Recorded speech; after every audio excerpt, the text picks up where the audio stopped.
Bonjour à tous. Bonjour à tous.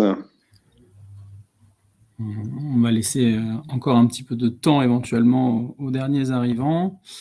Je ne sais pas si on voit les personnes qui sont... Le nombre de participants. Tac, tac, tac, tac. Je vois 33 participants, donc ça va être des personnes qui sont connectées. Ouais. Euh... Bon, déjà un petit peu de monde. Ouais, il y a déjà un petit peu de monde. On en attend éventuellement davantage, donc on va laisser un petit peu de temps pour que tout le monde puisse arriver. Merci déjà à ceux qui sont là. Hop.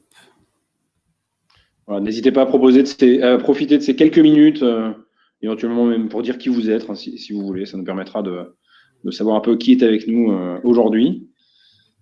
Il y a quelques noms que je reconnais. Quelques noms de collègues, quelques noms de partenaires également avec qui on a l'habitude de travailler.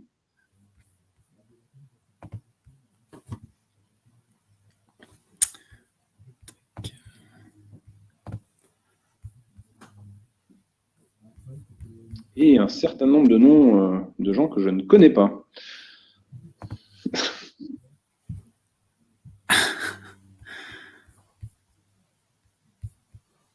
Quelques blagues déjà, c'est bien. On est dans une ambiance potache, c'est parfait. On va... Allez, il y a 39 participants. Au 40e, on va commencer. Encore un petit peu de patience pour les personnes qui sont à l'heure.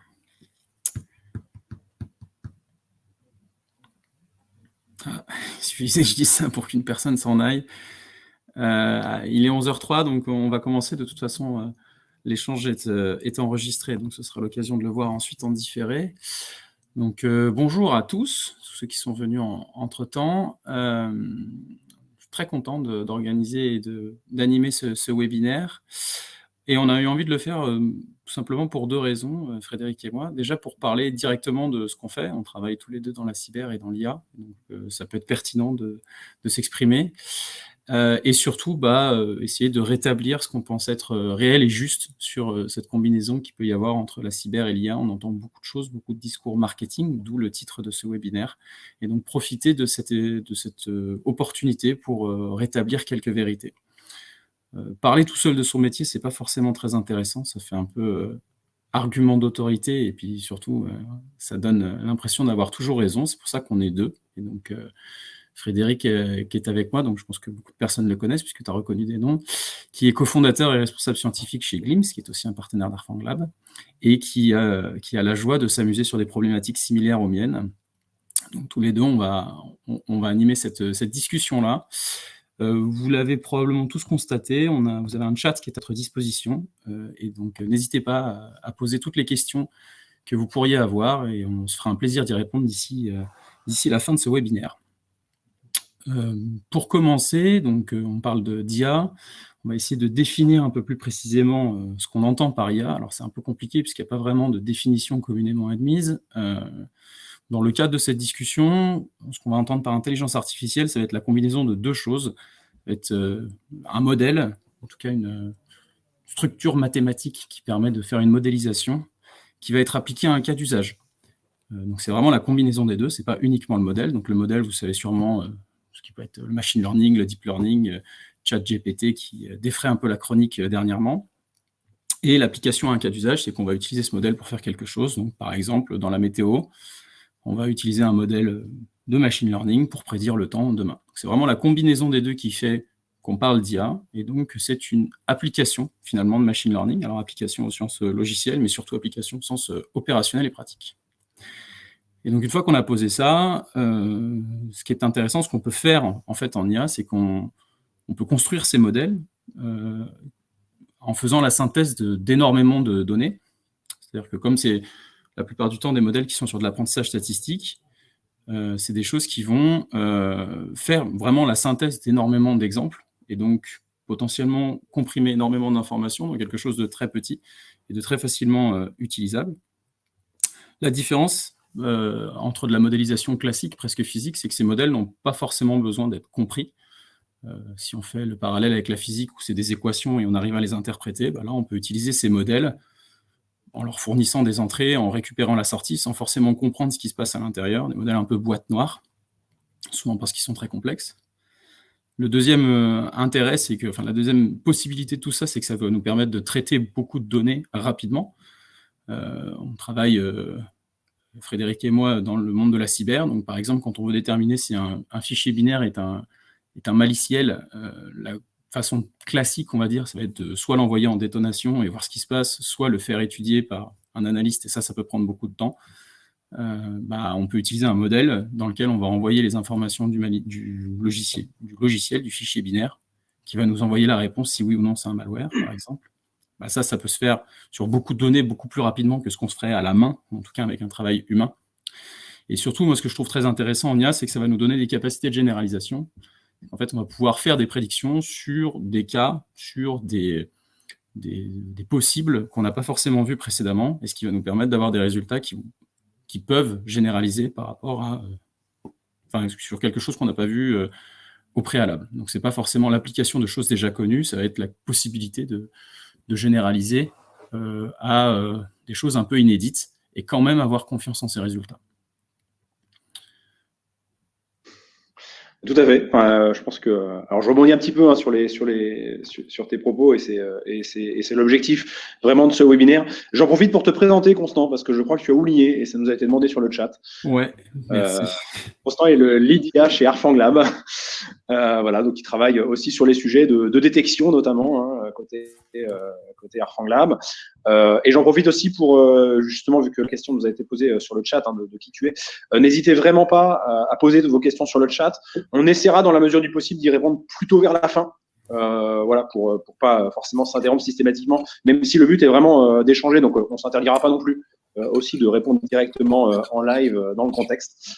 Donc n'hésitez pas vraiment à échanger, à donner un peu ce que vous pensez sur le chat pour qu'on puisse. Le but aussi, c'est d'échanger, d'orienter la discussion avec vous. Effectivement, comme tu disais, c'est vrai que les enjeux de ce qu'on peut faire aujourd'hui en IA, il y a énormément de choses en termes de domaine d'application.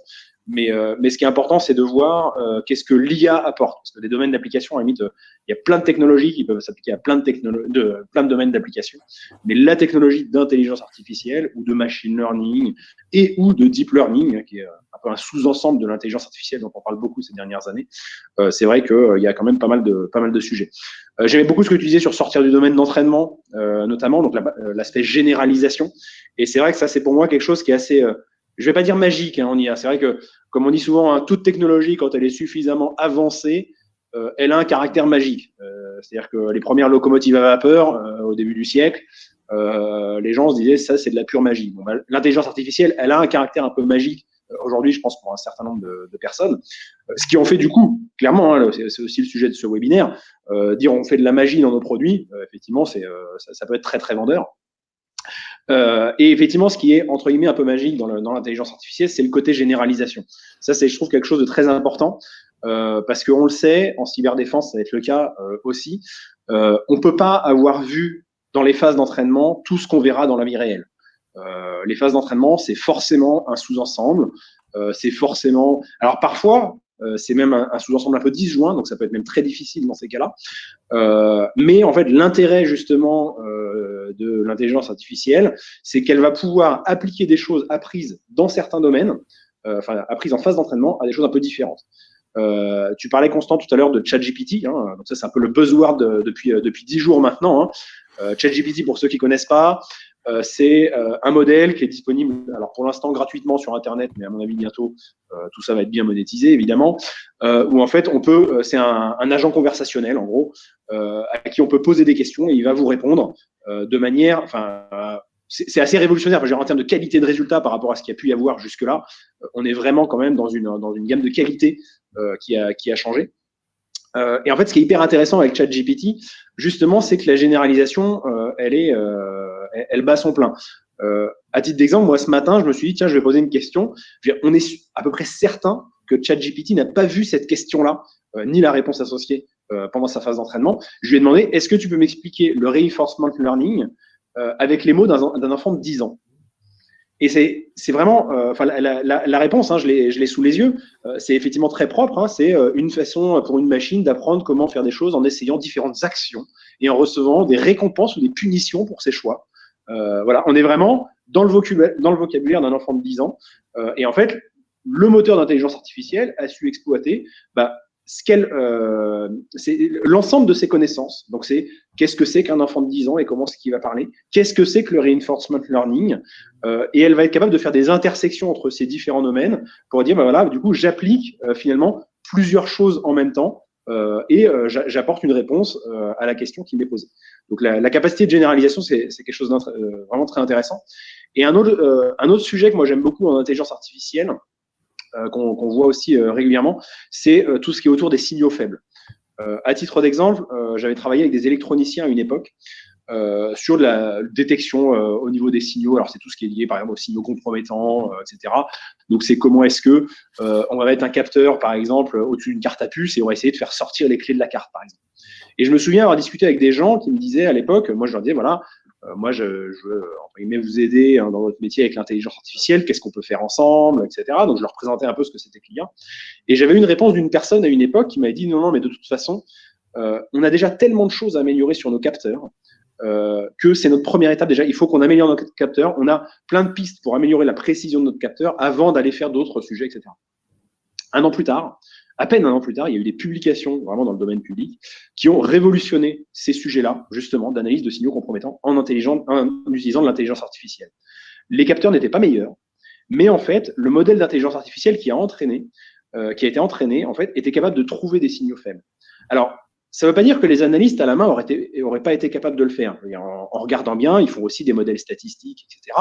Et donc, ils auraient pu trouver ces signaux faibles, mais ça demandait tellement de travail notamment manuel, que finalement, c'est là que l'intelligence artificielle apportait quelque chose, avec en plus des modèles un peu dédiés, type réseau récurrent, etc., qu'on voit beaucoup en traitement du signal, type réseau convolutionnel aussi, et donc qui était capable de dire, voilà, on a finalement un ensemble de données, et maintenant, on va réussir à sortir des signaux faibles pour augmenter la qualité, les phénomènes qu'on est capable d'étudier, etc. Alors ça, c'est la partie introduction sur les malwares, sur l'intelligence artificielle. Le but, c'est de vous présenter un peu de quoi on va parler sur ce webinaire. Mais concrètement, qu'est-ce qu'on essaye, nous, de faire aujourd'hui avec ça, hein. Et là, on va parler un peu plus, Constant et moi, de notre métier. Le sujet qui est assez commun avec Arfanglab, entre Arfanglab et Glimpse, hein, c'est l'aspect détecter des comportements malveillants, détecter des malwares. C'est vraiment ça notre objectif, et c'est quelque chose qu'il faut qu'on garde en tête en permanence. Je sais qu'on en parlait récemment avec Constant. Justement, on peut imaginer plein de choses. On peut faire des plans sur la comète, etc. Dire, alors, je vais pas dire on va résoudre la fin dans le monde, hein, mais on va tout détecter, etc. Ça va être le truc miraculeux, tout ça. Ce qui est important, c'est de se concentrer sur quel est notre objectif. Qu'est-ce qu'on veut faire nous concrètement, et comment est-ce que, avec l'intelligence artificielle, avec même aussi le machine learning, on va dire d'une manière un peu plus générale, on peut aider sur tous ces aspects de détection de malware, analyse des comportements malveillants, etc. Et on reviendra un peu sur la fin, sur concrètement comment est-ce qu'on fait ça et qu'est-ce qu'on fait chez Arfanglab et Glimpse. Ouais, je suis tout à fait d'accord, et j'aime beaucoup ce que tu as dit là sur la capacité à sortir des signaux faibles. En effet, ça permet d'augmenter les capacités de traitement, parce que potentiellement ça peut traiter plein de signaux faibles de plein de sources différentes de manière automatique. Et j'ajouterais en plus, et ça c'est vraiment ce qu'on essaye de faire, et ça colle complètement à ce que tu dis sur apporter de la valeur, quel est notre objectif, c'est finalement apporter de la valeur. Dans le cadre, chez Arfanglab, donc nous on fait un EDR, donc le but c'est d'aider les analystes SOC à pouvoir détecter la menace. L'intelligence artificielle telle qu'on essaye de la concevoir, c'est une fonctionnalité d'un produit logiciel, et donc c'est comme une fonctionnalité front ou back ou peu importe, donc ça va s'adresser à un utilisateur, et pour moi je pense que c'est pertinent et utile à partir du moment où ça permet de rendre un métier plus stimulant, plus attrayant, et donc la partie capacité de traitement va potentiellement travailler sur tous les problèmes rébarbatifs relativement simples pour faire de la détection. et va permettre à une intelligence humaine de s'octroyer du temps pour travailler sur des sujets vraiment complexes. Pour illustrer ça, peut-être en dehors de la cyber, je sais qu'en Chine notamment, les bilans ophtalmiques en fait sont faits quasiment automatiquement avec des IA qui sont entraînés à détecter la correction, ce genre de choses. Et donc en fait, les ophtalmos ont 90% de leur temps dédié à 10% de véritables problèmes ophtalmiques difficiles à mesurer. Alors, il y a des limites à ça, hein, mais l'idée c'est vraiment d'augmenter, de créer des fonctionnalités supplémentaires et pas de remplacer. C'est assez, enfin, il faut rester quand même assez humble sur les modèles qu'on est capable de faire. Moi, je viens pas de la cyber au départ, donc j'ai pas forcément de compétences métiers. Et nos modèles, il faut rester assez lucide sur leur utilisation et leur pertinence, et ne pas se voir plus beau que des personnes qui travaillent déjà sur ce sujet. Et justement, ce qui m'intéresse aussi sur notre objectif, et c'est ça qui est intéressant, c'est quand on prend en compte la partie réellement implémentation dans le cas d'usage, la partie logicielle, bah, au-delà de, enfin, notre objectif, on peut en mesurer finalement l'impact qu'on a dessus, et c'est idéalement une intelligence artificielle qui est déployée, elle est pertinente quand on est capable de mesurer le retour sur investissement, la vraie valeur ajoutée de cette intelligence artificielle. Donc, par exemple, pour un analyste SOC, c'est quelle est l'augmentation du nombre d'alertes qui peuvent être traitées par une seule et même personne, parce que bah, typiquement, l'algo aura traité 90% des alertes faciles à traiter, et ben, du coup, on pourrait multiplier par 3, 5, 10 le nombre d'alertes qui sont traitées par la personne. Et ça, c'est vraiment quelque chose qu'il faut prendre en compte même dans la réflexion autour du modèle. Il y a toute une partie, en effet, mathématique et un peu magique, ésotérique, dont tu parlais tout à l'heure, Frédéric.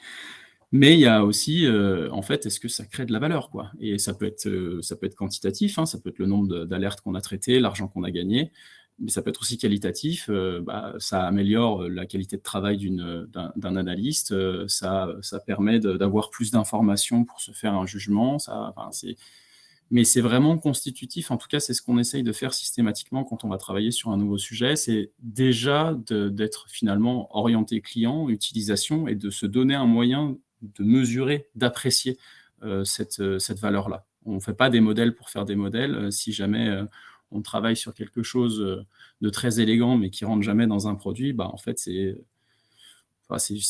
juste pour le plaisir, et ça n'apporte rien en tant que tel. Et donc, ça n'est pas de l'IA. Alors, je rebondis justement à la fois sur ce que tu viens de dire et sur des discussions qu'on a pu avoir dans le passé. Derrière, il y a aussi le côté croire aveuglément. Quand on développe un modèle, c'est vrai que des fois, on peut avoir tendance à se dire je vais prendre la dernière technologie à la mode, je vais appliquer ça sur mon modèle et je vais avoir des super résultats.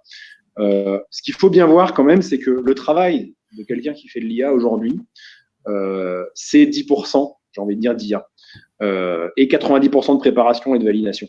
Et ça, c'est hyper important et il faut vraiment le garder en tête parce que ça ne sert à rien d'avoir le plus beau modèle du monde si les données qu'on a avant, et donc voilà, je continue vraiment sur le sujet de ce qu'on veut, quelque part ce qu'on veut pas faire, hein.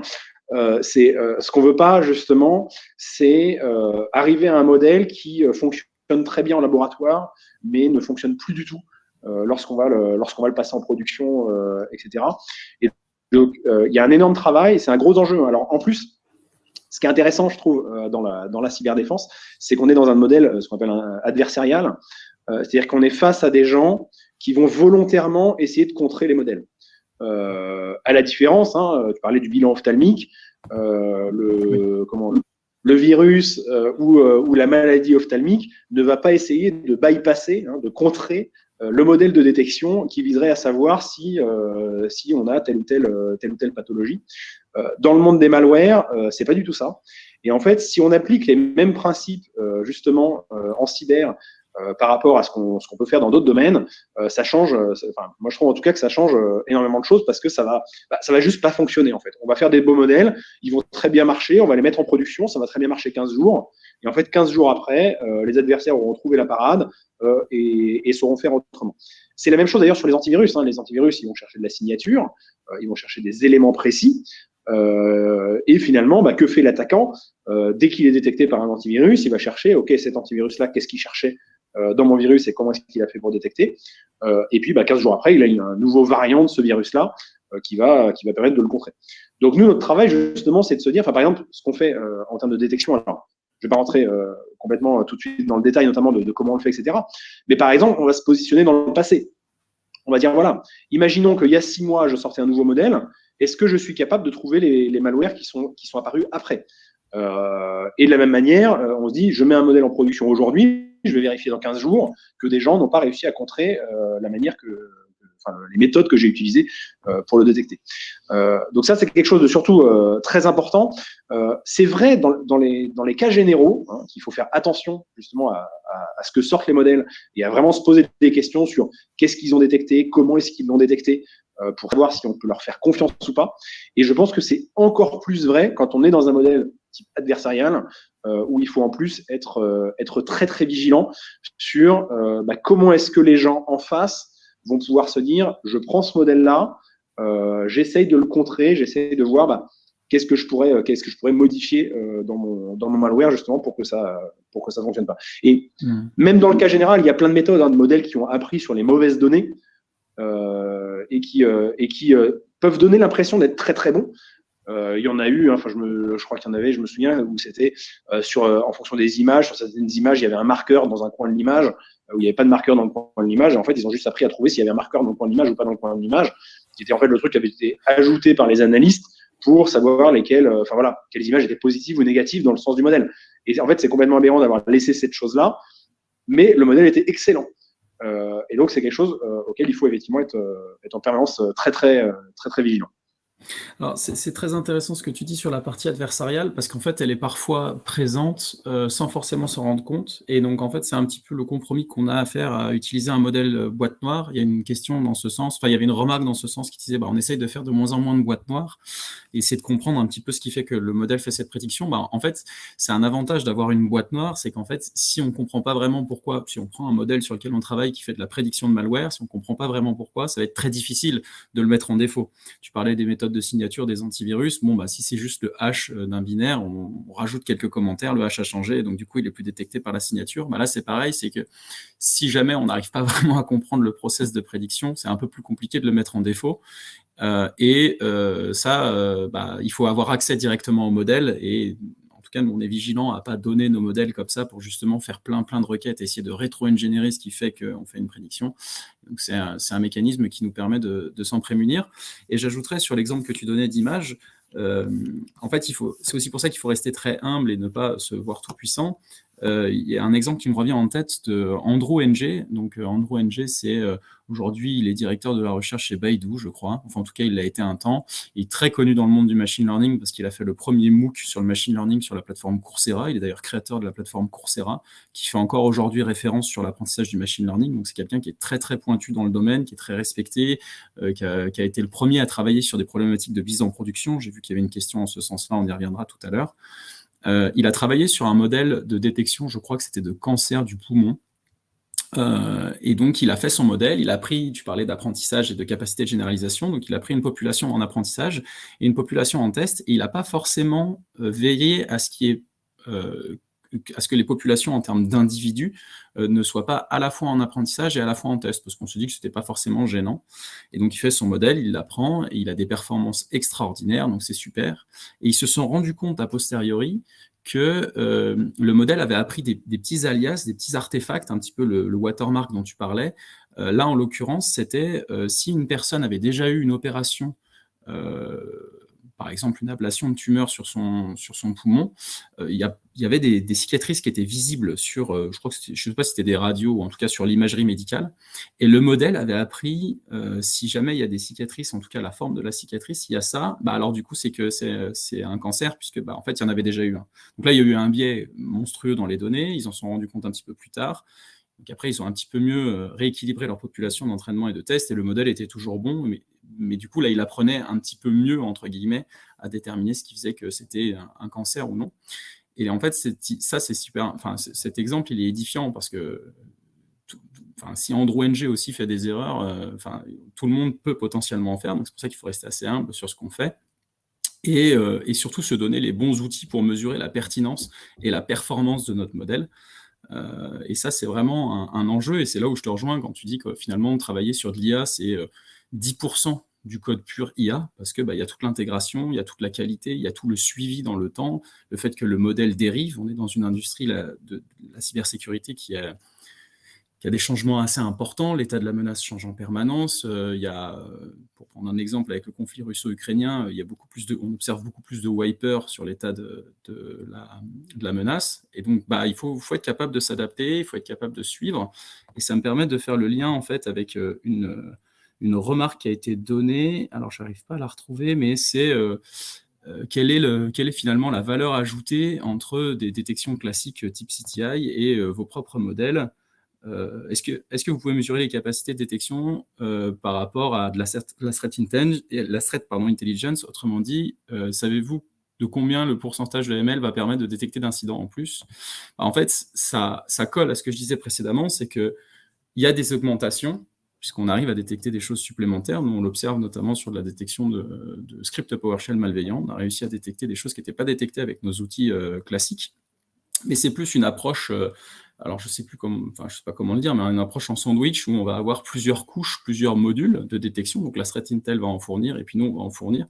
Et on retombe sur ce qu'on disait sur les signaux faibles, et on va dire que parfois, il n'y a qu'un seul moteur qui va le détecter, ça sera peut-être celui d'IA ou pas, et parfois, il y en a plusieurs, et donc ça va permettre de faire un petit peu une carte, en fait, de toutes ces informations, et fournir des informations, finalement, à une personne qui va prendre la décision à la fin. Et donc l'idée, c'est de fournir ces signaux faibles à un analyste et de dire « Ah ouais, là ça a sonné, là ça n'a pas sonné, il faut peut-être que j'investisse, etc. » Donc c'est assez difficile de dire par lui-même, ça va permettre de mesurer d'autant plus d'attaques. C'est plus en ayant ces démarches-là, en ayant ces algos-là, quelle est la quantité d'informations supplémentaires qu'on va donner à un analyste pour qu'il puisse prendre une décision rapidement et en pleine confiance. J'ajouterais aussi parce qu'il y a beaucoup de questions sur le chat là, c'est très vivant. On a presque du mal à suivre, mais effectivement toujours sur ces aspects adversariales, etc.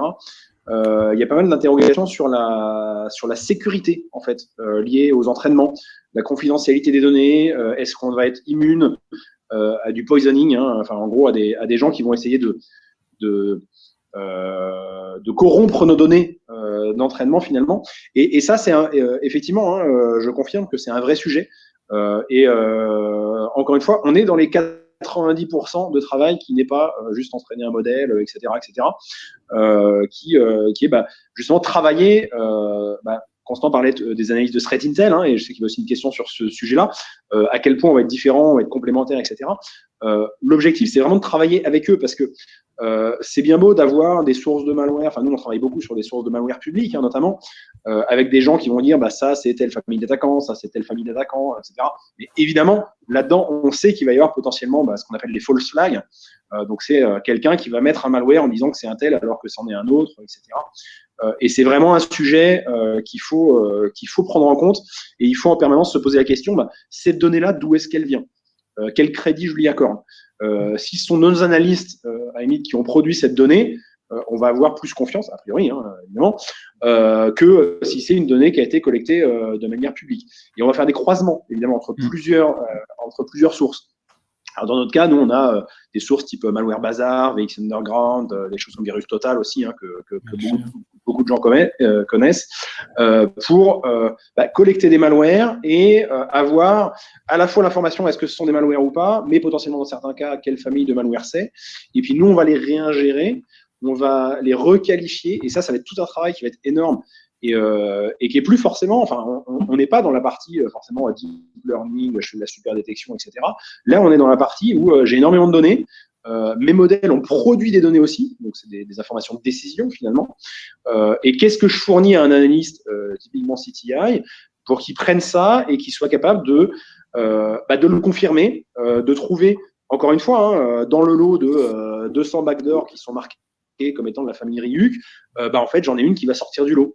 Donc, est-ce que c'est parce que c'en est une nouvelle? Est-ce que c'est parce que c'est un autre attaquant de Ryuk, enfin un développeur de Ryuk qui a développé une autre backdoor, etc. Et donc, il faut quand même la taguer comme Ryuk? Ou est-ce qu'en fait, ça n'a complètement rien à voir et c'est juste quelqu'un d'autre qui l'a extrait? Un problème qu'on a aussi quand on travaille sur tout ce qui est code informatique, Donc là, je parlais de la classification. Donc, quand on a un malware, savoir dans quelle catégorie on va le mettre. Mais il y a aussi, justement, distinguer tout ce qui est du vrai malware de ce qui n'est pas vraiment du malware. Ce que je dis souvent, un programme qui fait des choses un peu dégueulasses, en gros, j'ai envie de dire, il y a 3 possibilités. C'est soit un malware, soit un antivirus, parce qu'il ne faut pas se voiler la face, un antivirus fait des choses bien dégueulasses, soit un jeu vidéo. Parce que les jeux vidéo font aussi des choses bien sales pour se protéger, etc. Et évidemment, quand on va déployer, alors, bon, nous, nos cibles clients, Arfangla, Glimpse, sont plutôt les entreprises. Donc, à la limite, détecter les jeux vidéo, c'est pas forcément, ça va être du faux positif parce qu'on va potentiellement dire attention, ce truc est malveillant. Donc ça reste du faux positif parce qu'un jeu vidéo n'est pas malveillant en tant que tel. Mais dans une entreprise, détecter du jeu vidéo, normalement, à la limite, je pense que l'administrateur et le SOC seront contents qu'on l'ait détecté. Mais c'est vrai que c'est des choses sur lesquelles il faut être très vigilant parce qu'on a vite fait de confondre un jeu vidéo ou même d'ailleurs, on a aussi beaucoup de produits, des produits industriels à forte valeur ajoutée, etc. Des trucs un peu de tout ce qui va être dessin industriel, pilotage de machines, etc. Où on va avoir des dongles USB qui permettent de faire de la protection, où en fait le logiciel va être chiffré, il va se, enfin, voilà, des sujets de protection industrielle en fait liés à des logiciels métiers. Et ces choses-là, clairement, si on les analyse, de prime abord, on va dire que c'est des trucs malveillants. Ils font exactement la même chose que des logiciels malveillants. Donc tout ça, en fait, c'est pareil, ça rentre dans ces fameux 90%. Et là, peut-être que vous êtes en train de nous dire, c'est peut-être pas 90%, c'est peut-être 95%, tout ce qu'ils sont en train de nous dire, de travail qui est en dehors de l'aspect modèle d'intelligence artificielle, etc. Et il faut, clairement, il faut pas l'oublier. Être propre sur les données, l'exemple que tu donnais, Constant, justement sur données d'entraînement, données de validation, on croise un peu les données parce qu'à un moment on se dit c'est pas très grave. Et ben c'est des choses qu'il faut étudier. Et je pense qu'on passe tous énormément de temps. J'espère qu'on passe tous. Voilà, pour vous et nous, je sais que c'est le cas, mais j'espère que tous les gens qui font du machine learning passent énormément de temps à se dire ok, j'ai entraîné un modèle, j'ai des données d'entraînement, j'ai des données de validation, je regarde la différence et limite, si j'ai pas de différence, je me dis qu'il y a un problème. Normalement, on est censé quand même, toujours en machine learning, on est quand même toujours censé être un peu moins bon sur l'ensemble de validation que l'ensemble d'entraînement. La question est de savoir de combien. Si on est nettement moins bon, c'est probablement que notre modèle n'a pas généralisé. Donc, petit retour sur ce qu'on disait tout à l'heure sur la généralisation. On va avoir potentiellement des domaines différents d'entraînement. C'est-à-dire qu'on va apprendre sur un ensemble de points, un ensemble de données. Notre modèle va être très bon sur cet ensemble de points. Et le but, c'est que quand on soit sur l'ensemble de points qui correspond à la validation, il soit aussi bon. Et en fait, plus nos ensembles sont proches, moins on va être robuste potentiellement à des modifications, etc. C'est-à-dire qu'on ne va pas mettre en évidence le fait, un mot qu'on n'a pas encore utilisé, je crois, mais je pense qu'il est très important en machine learning, c'est le surapprentissage. Le principe du surapprentissage, c'est apprendre par cœur. C'est j'ai un ensemble d'entraînements et en fait, je l'apprends par cœur. Donc, je vais chercher des éléments très, très précis, très, très fins qui me disent, en fait, ce fichier-là, c'est un malware parce que la valeur là, elle a exactement telle valeur, par exemple. Et le problème, si on fait ça, c'est qu'on va être très, très bon sur l'ensemble d'entraînement, mais dès que cette valeur va changer, on va plus être bon sur l'ensemble de validation parce qu'on aura appris de manière trop fine notre ensemble d'entraînement et on va plus être capable de généraliser. Et la difficulté, c'est justement ces deux domaines-là, s'ils sont très proches, on ne va pas forcément mettre en évidence le surapprentissage, mais s'ils sont trop éloignés aussi, c'est-à-dire que ça veut dire que notre ensemble d'entraînement est probablement trop restreint. S'ils sont trop éloignés, le problème, c'est que cette généralisation, en fait, plus les domaines vont être éloignés, plus ça va être difficile et plus on va avoir un écart entre les résultats sur l'ensemble d'entraînement et l'ensemble de validation. Dans certains cas, ce n'est pas forcément un problème. On peut accepter, on peut avoir des très bons résultats sur un ensemble d'entraînement et des résultats un peu moins bons sur la partie validation parce que c'est accepté, parce qu'on est sur un problème qui est très compliqué de toute façon et on a du mal à disjoindre correctement nos ensembles. Mais c'est vrai que c'est quelque chose qui va très vite impacter la performance des modèles. Et donc, on va passer systématiquement beaucoup de temps, une fois tous ces modèles entraînés, à regarder comment est-ce que, qu'est-ce qu'on a comme différence de résultats entraînement et validation. Je le dis et j'insiste un peu là-dessus parce que, clairement, à titre personnel, c'est mon cas en ce moment. J'ai un entraînement en ce moment où j'ai exactement les mêmes résultats sur la partie ensemble d'entraînement et ensemble de validation. Et donc, ça fait plusieurs semaines que je me pose la question de pourquoi. Est-ce que j'ai fait quelque chose qui ne va pas ? Est-ce que mon modèle généralise très bien et en fait, il est peu impacté par le fait de passer de l'entraînement à la validation ? Généralement, c'est non. Généralement, c'est plutôt qu'on s'est trompé quelque part. Et ça peut prendre du temps de regarder ces choses. Ouais, et en effet, et en fait, ça me permet, je rebondis sur ce que tu dis, en fait, c'est cette capacité enfin, cette propension à la dérive et en fait à la difficulté à généraliser, elle est intrinsèque à la démarche, et donc après, c'est un risque qu'on essaye de maîtriser. Quand on fait, si on peut rentrer un peu plus dans le détail de ce qu'on fait, donc chez FangLab, sur la partie IA, on travaille notamment à de la capacité de détection, donc la détection de malware sur des fichiers binaires. C'est des modèles qui sont déployés directement sur l'agent, qui sont déployés sur le terminal qu'on protège, et donc qui vont faire une inférence au moment où le fichier binaire va être exécuté. On sait que nous, on veut limiter le nombre de malwares qui peuvent s'exécuter sur la machine. Donc, on va être très, très précautionneux sur les performances du modèle, et on va chercher à avoir un niveau de détection très élevé, quitte à faire des fausses alertes. Alors après, c'est un compromis, évidemment, on peut pas faire, c'est un peu Pierre et le loup, on ne peut pas non plus faire des alertes en permanence, et donc ça me permet de faire le lien avec une question qui était dans le chat. On fait évoluer nos datasets d'entraînement au fur et à mesure de l'évolution du produit, mais ce n'est pas uniquement au fur et à mesure de l'évolution du produit, c'est au fur et à mesure de l'évolution de l'état de la menace, de ce dont on a à disposition, de comment on arrive à qualifier finalement nos données, ce que tu disais sur si c'est une donnée qui provient de nos analystes, on va lui accorder plus de crédit versus un truc qu'on aura trouvé sur un obscur forum quelque part. Et en fait, c'est un travail itératif en permanence, et nécessairement, ce dont tu parles sur les réentraînements, ça fait partie, c'est le cycle de vie du modèle, on est obligé de le faire, parce que je ne pense pas que l'obsolescence arrive très vite, mais on a un niveau d'exigence tellement élevé pour pouvoir faire de la détection que si on veut avoir de bonnes détections tout en n'ayant pas énormément de faux positifs, et j'aime beaucoup ce que tu disais sur les jeux vidéo ou même les logiciels propriétaires qui font des choses un peu bizarres, c'est ça, c'est qu'en fait, on ne peut pas non plus se satisfaire de juste mettre des whitelists et puis dire, ça, on s'en fiche, on ne mesure pas, parce qu'on retombe sur un système de signature, et donc en fait, ça se mord la queue.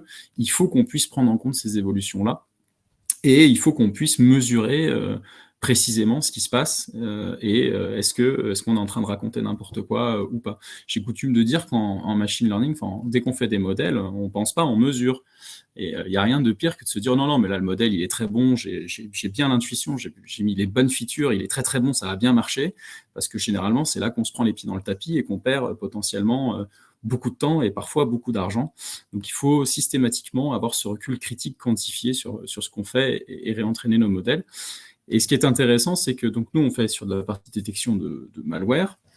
Sur ce qu'on a fait aussi, là, on travaille un petit peu plus sur les scripts PowerShell, qui sont aussi un outil d'attaque qui est fait, et ça me permet de retomber justement sur la combinaison des différentes approches de machine learning. Donc là, on a mis en place un modèle qui fait de la détection de scripts PowerShell malveillants, qui est encore en développement, il n'est pas encore dans le produit. Je ne sais pas s'il y a des clients qui regardent le webinaire, ne vous attendez pas à le voir tout de suite dans le produit, c'est encore en développement, mais ça nous a permis de trouver quelques scripts PowerShell qui ont sonné avec le modèle, qui n'avaient pas été détectés par ailleurs. Et ce qui était très intéressant, c'est que ce n'était pas évident de dire si c'était réellement malveillant ou pas, parce qu'en fait, c'est pas toujours blanc ou noir.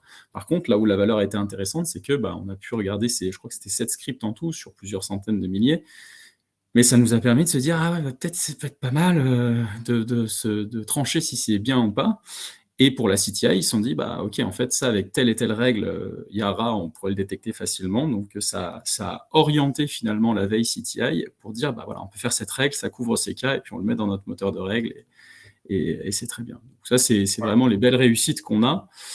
Et c'est pour ça, en tout cas, ma conclusion par rapport à ces belles histoires, c'est qu'en effet, il peut y avoir du bullshit, et on essaye de vous dire que ça va ça a remplacé toute votre équipe CTI, ça va tout faire automatiquement, on va tout détecter. Ça n'est pas vrai. Je pense que c'est une combinaison entre l'humain et l'IA, mais il y a quand même des belles réussites et des résultats qui sont significatifs. Et l'exemple que tu viens de donner là répond tout à fait, je pense, tout à fait, en partie à la question de Léo tout à l'heure, qui demandait si les nouvelles détections nourrissent. Est-ce que les nouvelles détections nourrissent également les datasets d'apprentissage? Quelque part, oui. C'est pas forcément incompatible. C'est-à-dire que il faut toujours être très très vigilant, évidemment, parce que c'est ça qui va faire qu'en fait on va induire des biais au fil du temps. C'est-à-dire que si on prend un dataset, si on a un dataset de départ, on prend un modèle, on utilise ce modèle pour affiner le dataset et on réinjecte ça dans le modèle et ainsi de suite. En fait, petit à petit, notre modèle va pouvoir dériver.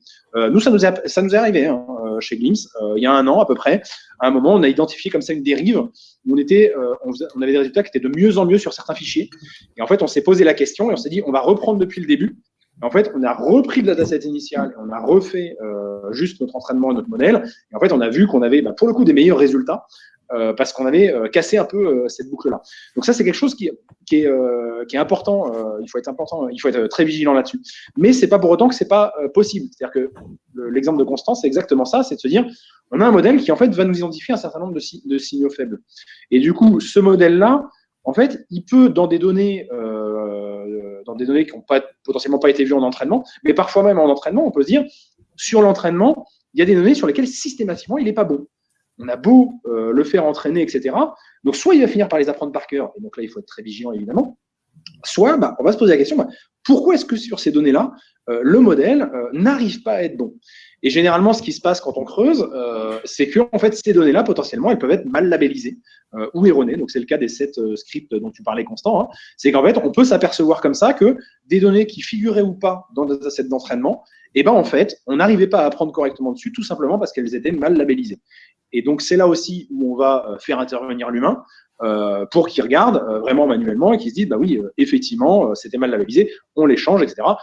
Mais il faut évidemment toujours être très vigilant sur ces aspects-là. Alors, tu parlais aussi, Constant, justement, des modèles sur lesquels travaille Arfanglab.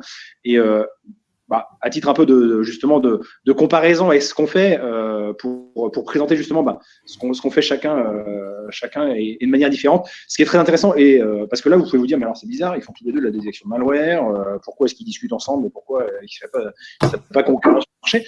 Alors, je vous rassure tout de suite, on travaille très bien ensemble, justement, et notamment parce qu'on n'a pas les mêmes problématiques. Tu parlais, Constant, d'aller détecter au plus près, d'aller détecter avant que le fichier soit exécuté. Et ça, c'est hyper important. Et ça veut dire que les agents de machine learning sur lesquels travaille Constant avec ses équipes, ils vont être embarqués directement dans un agent et ils vont potentiellement s'exécuter sur le poste. Et ça veut dire avoir des contraintes très très fortes en termes d'exécution, donc de durée d'exécution, de consommation des ressources, ressources CPU, ressources mémoire, mémoire vive, ressources disque même. Et je sais que vous aviez fait un post il y a quelques mois de ça, justement, sur comment est-ce qu'on a fait réduire un modèle pour qu'il prenne plus que 5 mégaoctets, parce que le but, c'est de le déployer, justement. Nous, chez Glimpse, on n'a pas cette problématique-là parce que nos modèles, eux, vont s'exécuter sur une plateforme centralisée. Et donc, on n'a pas les mêmes enjeux. On peut prendre un peu plus de temps parce que on arrive, on va dire, en deuxième phase, potentiellement pour lever des doutes. C'est-à-dire qu'on peut avoir un modèle sur le poste qui ne fasse pas la détection, mais qui se dise quand même ce truc-là, je suis dans ma zone d'inconfort, je peux pas dire de manière franche si c'est un jeu vidéo ou un malware. Voilà, le côté un peu caricatural, mais voilà, on est dans la zone de doute potentiellement. Et donc là, justement, c'est plutôt là que nous, on va pouvoir intervenir avec des modèles sur lesquels on ne se met pas ces contraintes-là, concrètement. On n'en est pas encore à embarquer des GPU dans nos serveurs, etc. Mais quelque part, le jour où il y en aurait besoin, on ne se l'interdira pas. Et du coup, nos modèles, eux, ils vont faire l'analyse du code. C'est-à-dire qu'on ne va pas aller regarder trop tout ce qui est métadonnées, etc. Ce qu'on fait beaucoup dans ce qu'on appelle un peu les NGAV, donc les Next Gen Antivirus, qui vont, en gros, le principe d'un Next Gen Antivirus, c'est vous prenez plein de fichiers. Il y en a la moitié qui sont des malwares, la moitié qui ne sont pas des malwares. Vous mettez ça dans un gros modèle qui, à la fin, vous dit c'est un malware ou c'est pas un malware. Ça marche très bien. C'est pour ça que tout le monde parle de Next Gen Antivirus. Et là, on en revient un peu au discours bullshit marketing ou réelle plus-value de l'IA. C'est une réelle plus-value. Il ne faut pas se voiler la face. Après, les NGAV, ça reste des choses qui sont, on va dire, très connues. Il y a même des modèles open source qui font ça très bien. Donc, évidemment, nous, on travaille sur ces modèles open source pour essayer de les améliorer, etc. Et quand on les met dans notre produit, c'est qu'on a travaillé dessus pour les qualifier et pour les améliorer. Donc ça, ces modèles-là vont beaucoup regarder justement la forme du binaire assez globalement. Ce qu'on fait, nous, dans notre solution, c'est qu'on va au contraire regarder le code qui est à l'intérieur. Donc, on va oublier un peu justement tout cet aspect forme global et on va regarder vraiment tous les points de code, toutes les fonctions, etc. pour se dire qu'est-ce que c'est que ce code-là, qu'est-ce qu'il fait concrètement pour aller essayer de les reconnaître par rapport à des bases de code malveillants. Et donc là, je vous ramène à la discussion qu'on a eue sur les datasets, comment est-ce qu'on les alimente, etc. On est très vigilants et on a beaucoup de travaux entre les équipes de recherche et les équipes CTI pour s'arranger que les codes qu'on marque comme malveillants chez nous soient bien malveillants. Mais voilà un peu ce qu'on fait chez Glimpse, avec une vraie volonté de fournir de la détection. C'est-à-dire qu'on va utiliser cette technologie-là pour faire de la détection. Mais après, ce qui va être intéressant à ce moment-là, c'est qu'on va être capable. Alors, je sais qu'il y a énormément de débats sur le sujet. D'ailleurs, il y avait une question tout à l'heure, et je sais que Constante en a parlé aussi, sur le côté explicabilité des modèles. Aujourd'hui, l'explicabilité des modèles, c'est des choses. Enfin, il y a énormément de publications qui sont faites là-dessus. Hein. Je vous incite à lire le blog. Alors, je ne sais plus son nom, mais c'est les Transformer Circuits, notamment. Vous tapez Transformer Circuit, hein, je pense que vous trouverez sur Internet, sur tout ce qui est justement un peu explicabilité des modèles. Comment est-ce qu'au sein d'un modèle, on peut trouver des circuits qui remplissent telle ou telle fonction, etc.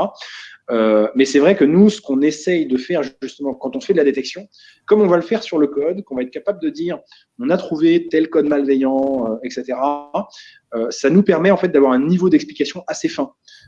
Et on est capable de dire à l'analyste, on a trouvé ce truc-là, pour nous c'est du malware, parce qu'on a identifié tel et tel code comme étant du code malveillant. Et les analystes, alors en fonction souvent du temps qu'ils ont sous les yeux, enfin qu'ils ont devant eux, en fonction aussi de leurs compétences sur le sujet, vont pouvoir utiliser cette information-là pour aller faire soit de la levée de doute, soit de l'investigation avancée, etc. Ce qu'on dit souvent, hein, c'est que la détection, c'est hyper important. On parle beaucoup des faux positifs, etc. Mais il y a un côté, en réponse à un incident, et c'est d'ailleurs ce que tu disais aussi tout à l'heure, Constant, aujourd'hui, on met un humain derrière la boucle. On ne fera pas croire qu'une solution qui soit complètement automatisée, qui dise voilà, j'ai détecté du APT28 sur un poste, je l'ai nettoyé, j'ai isolé le poste, je l'ai reconnecté au réseau, circulé, il n'y a plus rien à voir. On ne fera pas croire que quelle que soit l'entreprise, quelle que soit la cible à ce moment-là, il ne va pas se dire je mets quelqu'un derrière la console pour voir ce qui s'est passé. Et c'est clairement ça qu'on essaye de faire tous ensemble. C'est justement, et c'est là vraiment aussi l'interaction entre les produits Arfanglam et les produits Glimpse. C'est dire, voilà, on a eu des événements, on a fait de la réponse de manière automatique. Et ça, c'est hyper important. C'est-à-dire que aujourd'hui, les attaques, elles vont très vite et tout ça, donc il faut faire de la réponse automatique. Mais il faut aussi que tout ce qu'on développe, que ce soit la partie machine learning, que ce soit aussi tout ce qu'il y a autour, en fait, ça serve concrètement à la phase ultérieure, hein, finalement. Et donc, d'ailleurs, c'est un peu tout l'enjeu. Le modèle d'IA, on dit souvent que c'est un côté un peu boîte noire. Et pourtant, en cyber, il faut absolument être capable d'expliquer ça.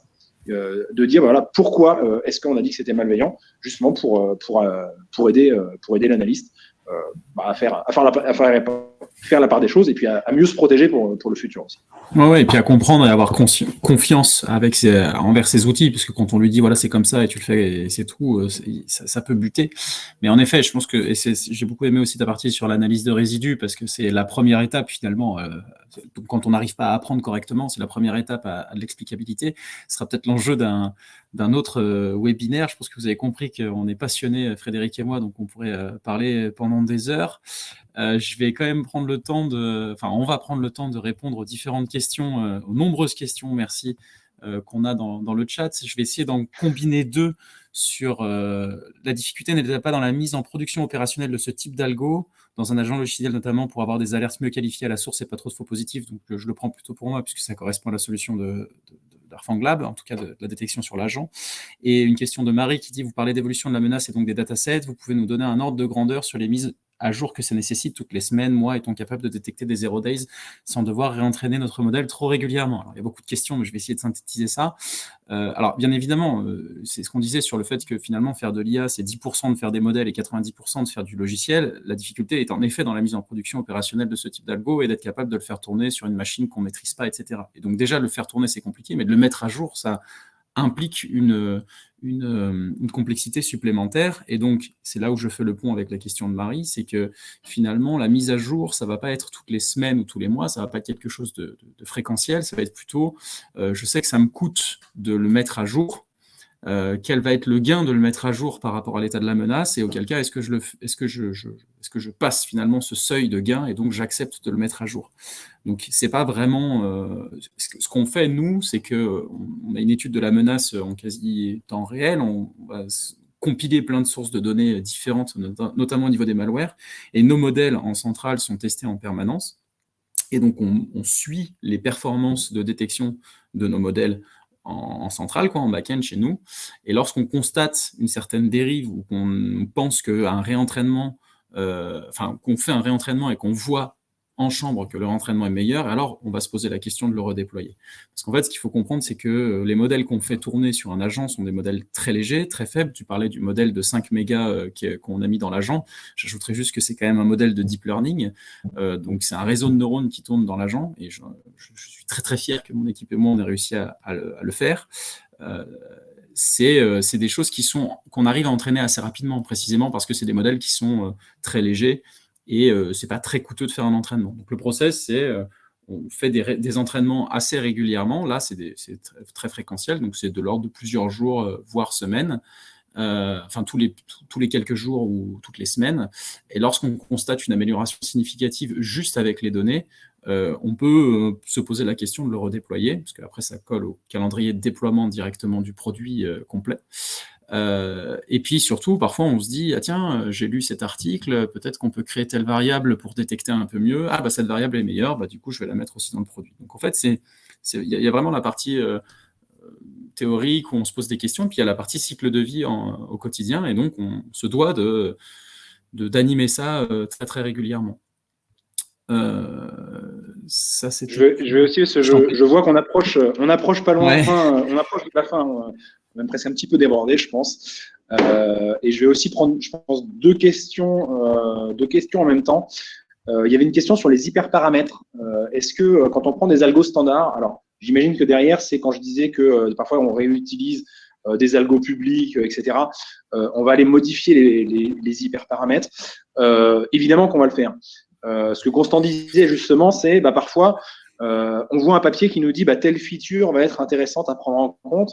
Donc ce qui va arriver, c'est par exemple, on va voir un modèle ou un papier de recherche, etc., qui va être publié, qui va dire voilà, on a fait la détection de telle manière et tout ça. Et j'ai presque envie de dire, dans certains cas, c'est presque gratuit en fait de faire ça. Donc nous, en plus, on a une politique chez Glimpse qui est d'intégrer plein de modèles de détection pour qu'ils soient complémentaires, pour que la décision à la fin en fait soit la meilleure possible. Donc parfois, on va avoir des intégrations qui peuvent être quasiment gratuites. On se dit, là, il y a tel truc qui a été publié, on le met dedans, quasiment tel quel. Alors, dans ce cas, nous, on va faire une grosse qualification quand même sur les résultats. On va parfois le réentraîner, etc. Mais dans certains cas, effectivement, on peut se dire, on va le réentraîner, on va rejouer sur les hyperparamètres, trouver s'il n'y a pas mieux. Et puis, on va faire le lien aussi avec telle et telle autre publication. On a telle publication à côté qui disait, comme dit Constant, il faut prendre telle ou telle feature supplémentaire, et ajoutons-la et voyons si ça améliore le modèle. Alors, parfois, ça l'améliore, parfois, ça ne l'améliore pas. Et on va comme ça, de manière itérative, essayer d'améliorer finalement les résultats de nos modèles. Ce qui va être intéressant aussi, c'est qu'on va essayer au maximum d'exploiter notre connaissance à nous. C'est-à-dire que notre métier, justement, c'est la détection, c'est l'analyse de malware. Chez Glimpse, en plus, les 4 cofondateurs à la base, on a su se différencier un petit peu après quand même. Mais les 4 cofondateurs à la base, notre métier, c'est vraiment le reverse engineering. C'est-à-dire qu'on passait nos journées, parfois nos nuits, à faire du reverse de binaire et à analyser que fait un fichier, essayer de comprendre un malware, etc. Et donc, le but, justement, c'est de se dire, il y a une publication éventuellement qui dit un certain nombre de choses. Comment est-ce que nous, notre connaissance, notre expertise en reverse engineering peut nous aider à ajouter des features supplémentaires pour améliorer les résultats. Puis derrière, la deuxième question, du coup, avec laquelle je voulais le faire le lien, c'était il y avait une question sur tout ce qui est sécurité des algorithmes. On a répondu tout à l'heure au côté data poisoning, etc. Mais là, je le vois plus comme a posteriori. Et là, c'est pareil, ça va être quelque chose qui va être potentiellement difficile. C'est comment est-ce qu'on s'assure qu'on ne va pas avoir quelqu'un qui va prendre notre algorithme, qui va en faire le reverse engineering, qui va essayer de le comprendre pour soit le voler, parce que son métier, c'est le même que nous, c'est de faire la détection, soit le contrer, parce que son métier, c'est de faire des malwares. Ça, c'est clairement une question aussi qui est très ouverte. Il y a des techniques qui permettent d'être un peu immune à ces choses-là, de protéger son code, etc. Mais on le sait aussi, à partir du moment, moi j'ai fait du reverse avant pendant des années, à partir du moment où un code est fourni à une machine, le but c'est qu'il s'exécute. Donc un analyste, s'il y a accès, même s'il y a toutes les protections du monde, il pourra faire in fine la même chose que la machine et du coup voir le code et l'exécuter.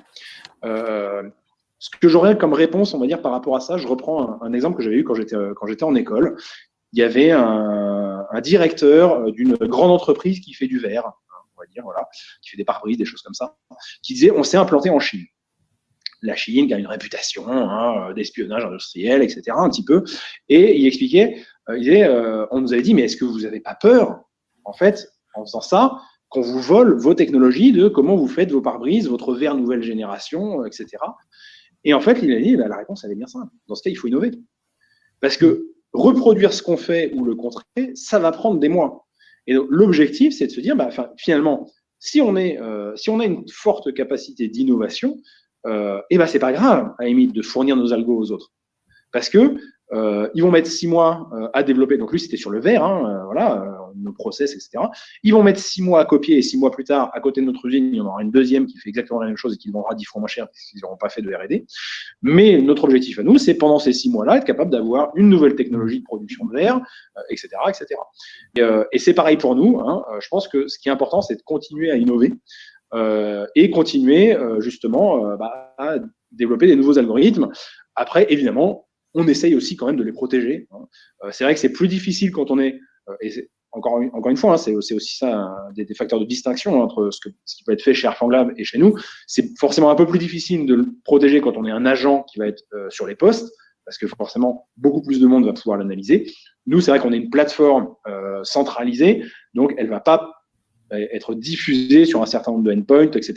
On ne va pas avoir un autre truc sur un des postes qui aura poussé le binaire sur VirusTotal, tout ça. J'imagine que ce sont des choses qui vous arrivent régulièrement, Constant. Donc, c'est aussi pas forcément les mêmes problématiques et c'est aussi pour ça qu'on a beaucoup de complémentarité. Je ne sais pas s'il y a d'autres questions auxquelles on n'aurait pas répondu. Alors assez rapidement, il y avait une question sur notre moteur de RansomGuard. Alors il n'est pas uniquement que à base d'IA, donc là ça va être difficile de répondre rapidement là-dessus, mais il se trouve qu'on a aussi des modèles qui font de la détection de ransomware. Je pense qu'il y a aussi une question sur les canaries, mais c'est plus large que juste la partie IA. On n'a pas que la partie IA pour se protéger des ransomware. Il y avait une question rapide aussi sur quel est notre différenciant en tant que DR et IA. Ça va être difficile de répondre rapidement, mais c'est tout ce qu'on a pu partager dernièrement sur nos résultats. Je vous invite à regarder. Je pense qu'on fait des choses assez chouettes et notamment, je ne sais pas si tous nos concurrents arrivent à déployer du deep learning sur les agents. Et il y avait une question qui est assez intéressante sur l'impact écologique de ces entraînements. Alors, j'ai un peu botté en touche et profité du fait que c'est la fin du webinaire, parce que c'est un problème qui est très, très complexe. C'est un peu aussi la même question que l'impact écologique des langages de programmation qu'on utilise pour faire de l'IA, etc. C'est très, très compliqué. On ne le mesure pas directement parce que qu'est-ce qu'on mesure? Est-ce qu'on mesure la consommation d'électricité? Oui, mais quelle est la source primaire de production d'électricité? Est-ce que c'est du nucléaire ou pas? Enfin bon, bref, c'est très difficile de mettre un score écologique là-dessus, d'autant qu'on ne prend pas en compte le fait que si on détecte une attaque, peut-être qu'on n'aura pas la réponse à incident qui va consommer énormément d'électricité et ou d'argent. Donc on n'en est pas encore complètement là. Je pourrais juste répondre en disant que l'EDR permet éventuellement aussi de faire du Green IT, puisqu'on a quand même une compréhension assez importante d'un parc informatique, mais on ne le fait pas en amont sur nos parties, sur le design de nos algorithmes de machine learning. Je crois qu'on a couvert à peu près toutes les questions. Je les relisais pendant que tu parlais, Frédéric. En tout cas, je suis super content d'en avoir eu autant. J'ai passé un très, très bon moment. J'espère que ça veut dire que vous avez apprécié ce webinaire. Avec plaisir pour en refaire un autre. Vous allez recevoir normalement un questionnaire de satisfaction assez succinct. Donc, n'hésitez pas à nous faire tous les retours possibles. Si jamais vous avez des idées ou des envies de sujets, on se fera un plaisir, je pense, avec Frédéric, d'y répondre. Et puis, si tu veux, Frédéric, je te laisse le mot de la fin. Pour le mot de la fin, moi, ce que je peux dire, c'est que, pour moi, il y a deux façons de voir l'intelligence artificielle. On a fait une belle introduction sur ce que c'est que l'intelligence artificielle. Il y a le côté modèle probabiliste que je trouve intéressant. C'est dire, par exemple, on parlait de ChatGPT tout à l'heure. Qu'est-ce que c'est que ChatGPT? En fait, c'est un modèle qui, selon une suite de caractères, donne la probabilité d'occurrence du caractère suivant. C'est aussi simple que ça. C'est-à-dire il est vraiment capable d'avoir une entrée qui est une suite de caractères, donc c'est des questions, des réponses, etc. Parce qu'en plus, on est dans un dialogue. Et en fait, il est capable de dire, avec ces 4000 caractères en entrée, la probabilité que le caractère suivant soit un N, c'est ça. Et puis après, il va dire c'est un T, et après c'est un I, etc., etc. Et ça, c'est purement probabiliste. Et ça, c'est une manière de voir l'intelligence artificielle qui permet de garder les pieds sur terre aussi, hein, parce que ça enlève un peu le côté magique, mais derrière, c'est quand même ça aujourd'hui pour beaucoup l'intelligence artificielle. Et puis la deuxième façon de la voir, évidemment, c'est le côté un peu plus, justement, un peu plus magique, qui parle plus à notre imaginaire, c'est l'imitation du fonctionnement du cerveau humain. Et c'est pas complètement faux, parce que derrière, alors notre cerveau humain, c'est peut-être un peu plus difficile de se dire qu'il est probable qu'il fonctionne comme ça, mais c'est vrai qu'il y a beaucoup de recherches croisées entre les neurosciences, le deep learning, etc., pour justement appliquer notre compréhension du cerveau humain, du cerveau tout court d'ailleurs, en neurosciences à ce qui peut se faire en deep learning, et ça aboutit à énormément de choses. Hein. Enfin, je veux dire, aujourd'hui, on est capable de faire des liens entre la rétropropagation du gradient et l'apprentissage et les modifications des connexions des neurones dans un cerveau. Enfin voilà, il y a plein de choses là-dessus. Et là, c'est le côté un petit peu magique. Donc, c'est vraiment deux façons de voir l'intelligence artificielle qui sont complètement différentes. Je pense qu'aucune des deux, quelque part, n'est fausse. Les deux s'enrichissent, et c'est aussi pour ça hein, qu'il y a des parallèles entre la biologie et l'informatique sur ce sujet-là. Mais ce qu'il faut garder en tête, et ce qu'on a essayé aussi, je pense, de vous transmettre sur tout ce webinaire, c'est que derrière, il y a des applications. Notre métier à nous, alors il y a un côté recherche, il peut y avoir un côté recherche fondamentale, etc. Mais notre métier à nous, c'est faire de la cyberdéfense, faire de la cybersécurité, faire de la protection. Et donc, c'est voilà, modèle probabiliste ou imitation du cerveau. Comment est-ce qu'on utilise ces choses-là? Comment est-ce qu'on les valide? Comment est-ce qu'on les qualifie? Et comment est-ce que, grâce à ça, on est capable d'apporter des cas concrets et finalement d'aider à votre protection? Voilà pour le petit mot de la fin. En tout cas, merci beaucoup. J'étais très content d'animer aussi avec toi, Constant, cet échange. J'espère que vous aurez pris autant de plaisir que nous à le suivre. Et on vous dit à très bientôt. Et n'hésitez pas à diffuser le lien, justement, hein, comme il a été enregistré. N'hésitez pas à le diffuser autour de vous. Merci à tous. Bonne journée. À bientôt.